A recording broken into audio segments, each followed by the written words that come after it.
और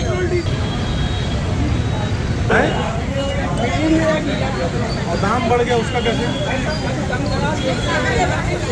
सहयोग करना पड़ेगा ना कांग्रेस पार्टी के साथ।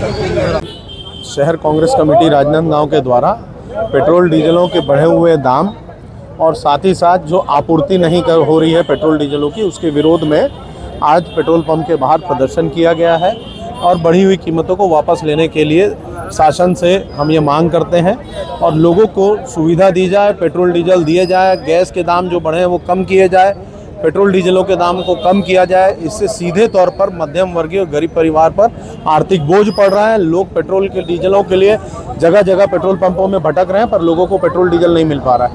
हमारी मांग है कि सरकार सुनिश्चित करे आपूर्ति। प्रधानमंत्री एक तरफ कहते हैं कि हमारे पास पर्याप्त डीजल पेट्रोल है, मुख्यमंत्री कहते हैं पर्याप्त डीजल पेट्रोल है, प्रशासन के लोग कहते हैं पर्याप्त डीजल पेट्रोल है, पर यहाँ पर जब आप राजनांदगांव शहर में देखेंगे तो लगभग मुझे ऐसा लगता है 60 से 70% पेट्रोल पंप ड्राई हैं।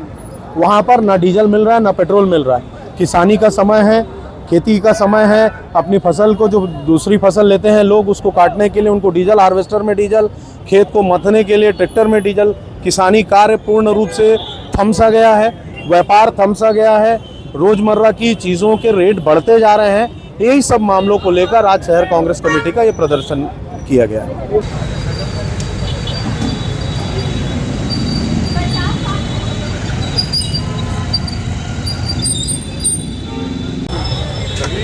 डब्बा लेके घूमना, फिर पेट्रोल डीजल मिलना नहीं मिलना, बड़े